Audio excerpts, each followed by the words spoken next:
Want to have your clip featured in the Skyrim Clip of the Week? Simply record the clip on your Xbox and then send it to me via message. My gamer tag is IRYENI, that's IRYENI, and then you can message it to me over Xbox and I'll be able to view it. I look forward to seeing the clips that you guys send me. Now moving on to the video.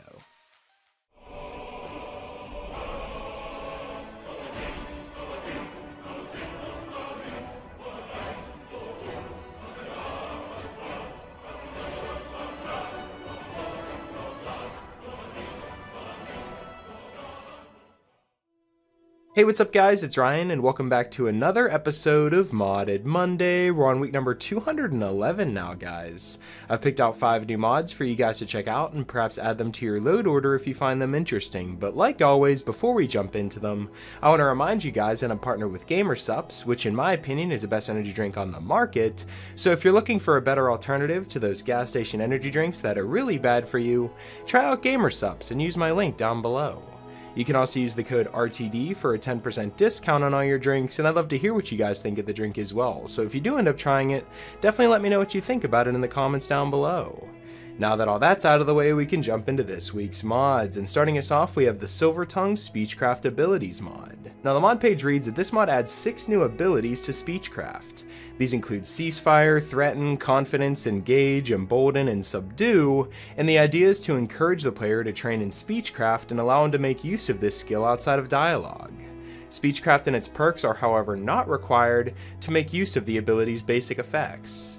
Now these 5 abilities, which are 5 lesser powers and 1 greater power, are automatically added to the magic menu upon entering the game. And these also will have additional effects as the player's Speechcraft skill improves, certain perks are unlocked or certain conditions are met, and they also grant minimal XP whenever they're used. Now whenever it comes to the actual spells themselves and what they do, we have the Ceasefire spell, which tells allies and neutrals to disengage from combat, and persuade enemies from being hostile, which is a lesser power. Up next we have Threaten, which allows you to threaten non-allies and animals with your weapons out, and that's a lesser power. Then you have Confidence, which allows you to muster your confidence, and it gives you a boost to your speech skill, and depending on what your speech skill is before you cast this will determine on how big of a bonus you get. So if you're an apprentice, you'll get 5 in speech, if you're adept, you'll get 10, expert, you'll get 15, and then also 50 point boost to health. After that you have the Engage spell, which allows you to enter combat with targets or break your ceasefire, and then you have Embolden, which allows you to inspire your allies for a certain amount of time, which gives them the rally and a health buff, so whenever you're charging into battle with a bunch of different companions, you can use the Embolden, and then your allies will have better confidence in battle, and then more health and health regeneration, so it's a big buff to your allies that you're really going to need in combat. And then finally you have the Subdue spell, which allows you to turn a defeated enemy into a friend or ally, and basically what this does is, depending on your Speechcraft skill, whenever someone falls below 25% health, it'll actually turn the target into a neutral person or follower. So they'll either run away from combat or they'll help you finish up all the bad guys in the area. So this is a very useful mod whenever it comes to using your Speechcraft skill, and there's also other mods that I'd combine with this, such as the Immersive Speechcraft mod, which completely overhauls the Speechcraft skill tree and allows you to talk to pretty much any NPC in the game. So if we have the Immersive Speechcraft overhaul that focuses on all the NPCs in the game, and then we move over to Silvertongue and we cover all the friends and allies that you have in the game, you have a completely new Speechcraft system and a huge overhaul, and give you a whole bunch of new ways of using Speechcraft in combat and not just in conversations, and that's definitely why this mod's featured here at our number 5 spot. So I'd strongly recommend downloading the Silvertongue Speechcraft Ability mod and giving it a try for yourself. Coming in at our number 4 spot, we have the Living World Bundle 2, which is a collection of small file-sized mods that make Skyrim look and sound more impressive. This includes more dramatic Nordic and Dwemer ruin entrances, better looking roads, bridges, and ancient roadside landmarks, improved ambient sounds, more realistic looking windmills, temples, road signs, and windows, an upgraded visual for moss on rocks, haze, mist, butterflies, water droplets, falling leaves, and weapon impacts. There's also moss growing on shoreline rocks and flora regrowing as designed, and so many more features because this is a giant mod pack. And speaking of mod packs, there is something that I really want to say about the mods that get featured here on this channel, and I'm just going to say that I'm not going to be covering mod overhauls or mod packs that feature a bunch of different mods combined into one mod that don't have open permissions. A lot of these mods that I cover are going to be mod packs from now on, because a lot of mods that are starting to come to the Nexus, as well as mods that are coming to the Xbox pages here, are mods that are compilations of other mods, or just a whole bunch of mods thrown together, and they also got permission for these, so I don't want you to think that I'm covering a mod that someone didn't create, or a mod that doesn't have the right permissions, or mods that someone stole. The mods that you find on this series will always be mods that are created by the right person, or mods that have open permissions, and that's exactly what this bundle mod does here. It's a giant mod pack, but all of the mods featured in this mod pack have open permissions, or they went out of their way to ask to put them in this mod. So whenever it comes to modding and mod packs in the future of mods that come to this channel, I will cover mod packs. That is something I can cover, but I will not go out of my way to cover mod packs that have so many mods and there's not really proof that they were open permissioned or they got permission to upload it to theirs.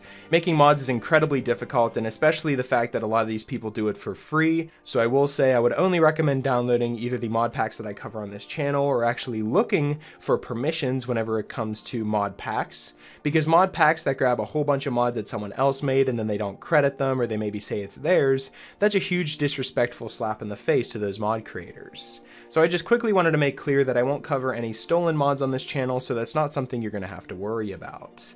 But moving back into the Living World Bundle 2, this is a huge overhaul and a huge mod pack that includes so many great mods, such as the Ancient Land mod, Better Dwemer Exteriors, the Bridges, Ferries, and Fords mod, Butterflies Unchained, the Flora Respawn fix, the Hidden Hideouts of Skyrim, improved weapon impacts, interesting roads, the little things, merchant chests on display, more critters, more dirt, moss rocks, Nordic ruins. There's so many mods included inside of this mod, and it's only 29.39 megabytes, and it includes so many upgrades to the Nordic ruins, as well as the roads, bridges, and ancient roadside landmarks. Like I said, there's so many things that this mod changes whenever you're exploring throughout Skyrim. There's more map markers to discover, more places to find, and more areas to loot, so what more could you want out of a bundle mod like this?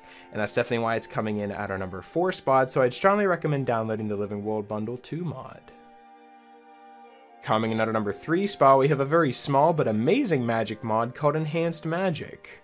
This is a mod that increases the power of magic, and increasing your destruction, restoration, illusion, alteration, and conjuration skills will increase the corresponding magic magnitude and duration of that spell as well. When it comes to destruction, increasing the destruction skill increases the magnitude by 1% of the skill.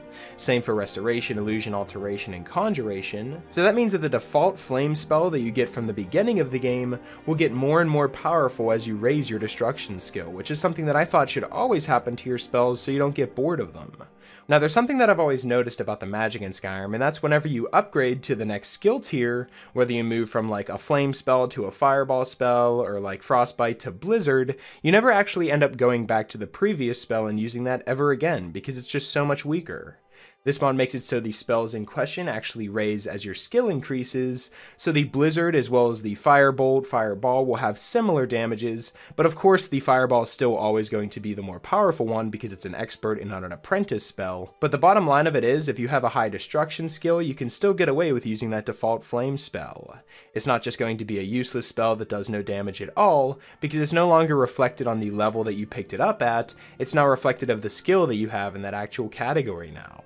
I really love this idea and feel as though it should have been implemented from the get-go of Skyrim, because just think about it, if you get better at something over time like the Flame spell or the Spark spell, you'd think you'd be able to master the spell and be able to have it do more damage. And that's exactly what this mod does. As you get smarter in a certain category, the spells of that category will get powerful as well, and I think that just makes perfect sense.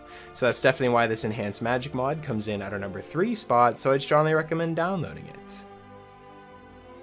Coming in at our number 2 spot, we have another mod pack called the Combat and Archery Overhaul. This includes combat mods such as the Wildcat Combat of Skyrim, the Mortal Enemies SE mod, as well as the Search and Destroy Enhanced Combat Range and Stealth Searches mod. It also includes the Archery Overhaul as well, which features the proper aiming mod, simply faster arrows and bolts, auto-equip the best arrows, and no BS AI projectile dodge mods. And on top of that, they also have some aesthetic changing mods, such as the Visible Favorited Gear mod and the Subsurface Scattering Shaders for Skin mod. The Visible Favorited Gear mod is a mod that's been requested on this channel for a while, and it's featured inside of this mod pack. And basically what it does is it allows you to have any type of gear that you have favorited. If it's a weapon, it'll show up on your back, as well as a shield. It'll also show up on your side. It's a very badass looking change to the favorite system, and it also has a way to customize it with an in-game power. But the actual combat and archery changes are phenomenal. You guys know I love the Wildcat Combat of Skyrim mod, and whenever it comes to the extended combat range and stealth searches, it just makes way more sense to have people search for you longer because stealth is so easy in Skyrim. Whenever it comes to the archery changes, the proper aiming mod that's included here makes it so shooting in third person with a bow and arrow actually goes right to your crosshair instead of off to the left a little. And then you have the simply faster arrows and bolts and the auto-equip best arrows, which are pretty much self-explanatory type mods. So this mod compiles a bunch of the best combat and archery mods, as well as throws in some aesthetic ones for flavor, and I think it's a perfect mod if you're just looking for an all-in-one mod that changes up your combat. But with that being said, after this mod's installed, your battles in combat are going to feel amazing. They're going to be a lot more realistic but difficult, but satisfying and rewarding as well. So if you're looking to switch up your battles and combat in Skyrim, I'd strongly recommend downloading the Combat and Archery Overhaul because it fits all of the best combat mods into one simple mod, and it's under 1 MB, so it's easy to install too. And that's definitely why it's featured here at a number 2 spot, so I'd strongly recommend downloading it and giving this new combat a try for yourself. Coming in at our number 1 spot, we have the Meadows Cottage 3.0. This is a small, cozy cottage within the Whiterun Hold between the city of Whiterun and Rorikstead. Now, the Meadows has all of the amenities one has come to expect out of much larger homes, but still offers the atmosphere of a small country home, perfect for the lone player or small family. The features of this mod include a teleport spell tome to the house, linked storage to keep your crafting supplies close at hand, an enchanting table indoors and outdoors, as well as an alchemy lab indoors and outdoors. You have a cookpot and oven for those who use mods such as I need, and a barbecue pit for those who love to entertain. You have an indoor and outdoor smelter, an indoor and outdoor forge and workbench, on and off light switches, a small armory with armor and weapon displays, a trophy room, bookcases, and lots of storage space. Now, as you can see, it's obvious that there was a lot of time and effort put into this house mod because not only do you have things on the outside of the house, such as the, gazebo and then the crafting stations outside and the nice areas out there, but you go inside and it also matches the interior as well. Everything is completely decorated to be amazing looking and there's no wasted space at all and every shelf is full. And this is something that I really like to see whenever someone creates a new house mod, especially with this being this person's first house mod. This is amazing and it really shows how talented and creative people are whenever it comes to interior spaces, and this is also why player homes are some of my favorite mods to cover, because everyone's so different with how they create their houses. So if you're looking for a new beautiful home to settle down in, and you maybe want to stay close to the Whiterun Hold, then the Meadows Cottage 3.0 is definitely a mod I'd recommend checking out. So that's pretty much it for this week's episode of the top 5 Skyrim mods of the week. Hopefully you guys did enjoy, and if you did, I'd appreciate it if you left a like and subscribe if you're new. It really helps me out a lot. And if you have any suggestions for mods you'd like me to cover in future top 5 mod episodes, be sure to let me know in the comment section below. Or you can follow me on Twitter. I'll be sure to leave my Twitter in the description, and you guys can follow me on there and leave me suggestions there as well. Special shout out to my Patreon supporters. Thank you guys so much for everything that you guys have done for me. And yeah, that's pretty much it. Hopefully you guys did enjoy, and I will talk to you guys later.